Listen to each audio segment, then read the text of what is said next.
Good morning, Aubrey. Do you have any animals in your home? We have one little fish, a betta fish, and a Yay. snail in the fish tank. But other than that, no. You Cute. have more animals than I do, right, Jess?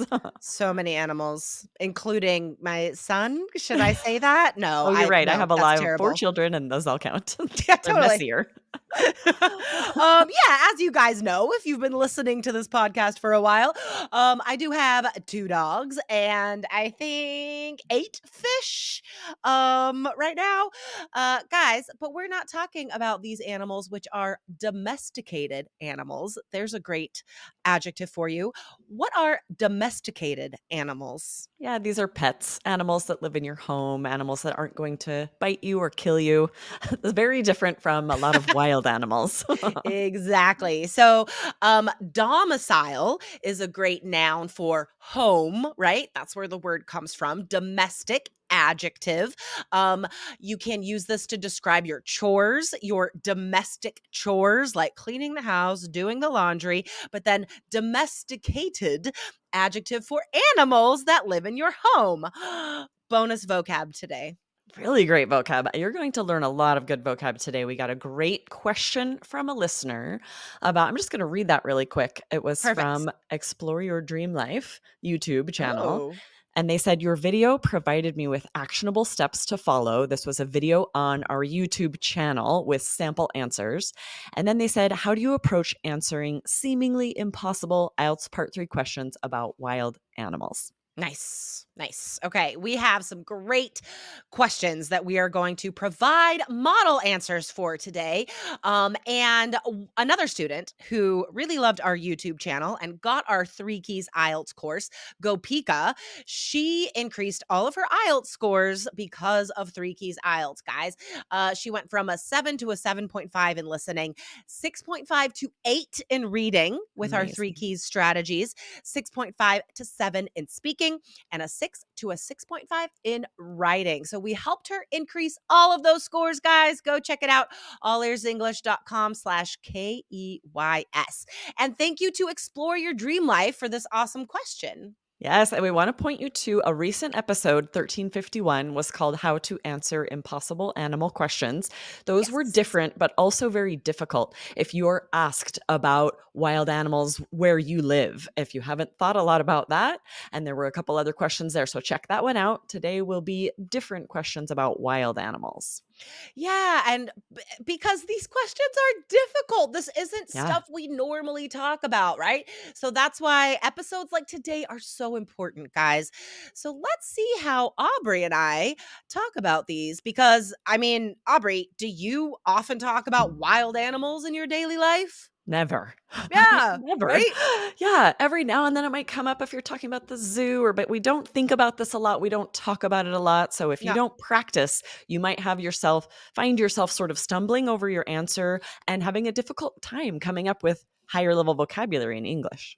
Exactly. So listen up today, guys, and take some notes. All right, let's get to the first question. Aubrey, remember, guys, this is speaking part 3. All right. What effects do you think humans have on wild animals? Believe it or not, I was thinking about this just the other day because I just got back from a trip to Maui and we went snorkeling on the beach there. And I was so impressed by all of the efforts that the government there has made to prohibit littering, to make sure everyone uses reef safe sunscreen.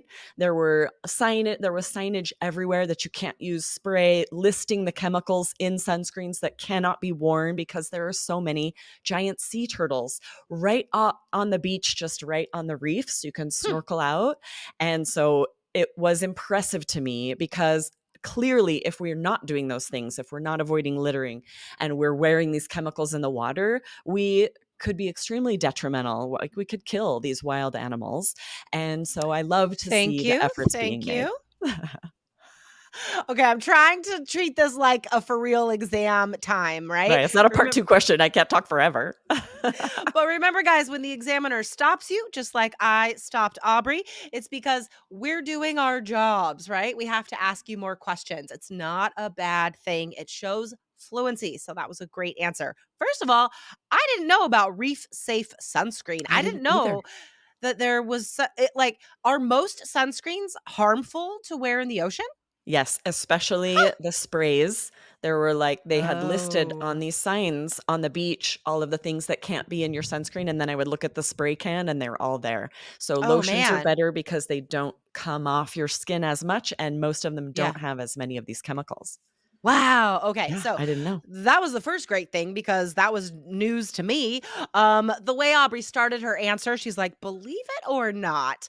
That is such a great intro phrase because you could use it either way, right? You could say, "Believe it or not, I don't usually talk about wild animals," Totally. because then it's like sarcasm, and that would be great. Mhm. And I also want to point out one more thing. You said you were so impressed by.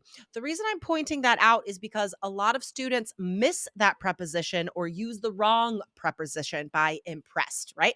So that is a passive construction, right? The government impressed me would be active. Passive, I was impressed by the government's actions, right? So make sure that you're getting that grammar correct. Mm, nice. Awesome. All right. Okay, ready for your question, Jessica?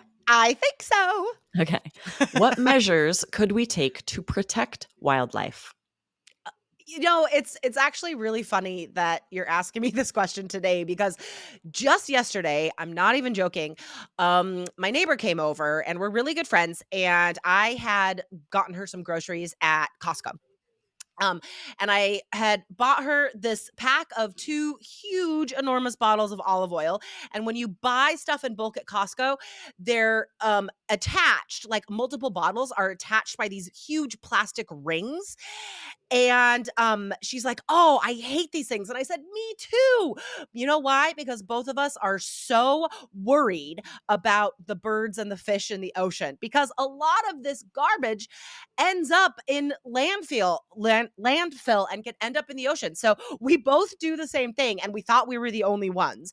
We for these big plastic rings, we use scissors to cut them and they're super thick and it's really difficult, and we cut huge chunks out of them. So birds will not get choked by these plastic rings. And of course, we always do the same for the soda can rings. So Oh, that's just one thank you. example. Amazing. I love that you do that. I've thought about that when soda cans used to come with those plastic 6 circle rings, and we started cutting them, and I think they don't use them as much anymore, thankfully. Because yeah, it's the worst when you see photos of the birds with their heads or fish caught in them. I know, it makes me so sad. No. Okay, great vocab here. I want to point out, first of all, the way you started the answer is amazing, right? Say it's actually funny because I was just talking about this yesterday. And then I love that you added, I'm not even joking.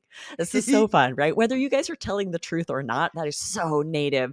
And it's bringing out this great intonation. Same with when you said huge, enormous, right? You can stack adjectives like that, guys. If you find yourself saying big or huge, tack on another one even bigger and then hit it harder to boost your pronunciation score with that great intonation.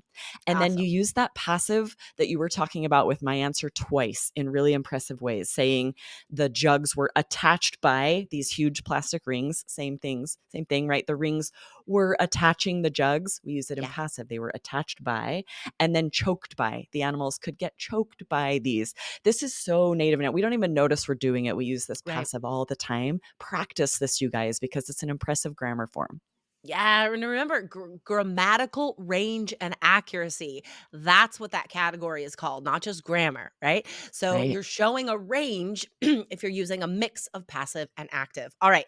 I think we have time for one more question, All right, Aubrey. let's do it. Okay. Is it the responsibility of schools to teach children about protecting wildlife? This is really interesting because I have quite a few friends who homeschool. And so for them, the answer would be a huge no. It's the responsibility of parents, right? I guess they consider themselves the school. It's tricky because parents would like to think that children will learn all of this in schools, all of the things they need to, but we can't assume that. And we can't assume our kids are listening in school. So I think it lies upon the parents to really make sure that kids are getting these lessons, are learning to protect wildlife, are learning to not litter, to be smart about the environment, to respect our earth. Lovely, lovely. All right, guys, I want to point out a couple things about Aubrey's answer there. First of all, do notice in all three of our answers that we're using personal information, right, to justify these reasons, to build out our answers. So I think today's answers are great examples of how our answers can still be about the abstract, right, tackling this bigger issue, but using information from our own lives, even about weird topics like wild animals, bringing in the fact that you have friends who homeschool their kids, right? That connects here. That connects to this because you're being asked about education. And then that really native vocab, like that answer would be a huge no. Like instead of saying they disagree, that's boring. Say the answer would be a huge no. And then last thing, another little grammar point. I love that we're pointing out grammar today. You said the responsibility lies upon the parents, or we could Mm. say more. We could say lies upon the parents' shoulders or something like that. Ooh, yes. Rests upon the parents' shoulders.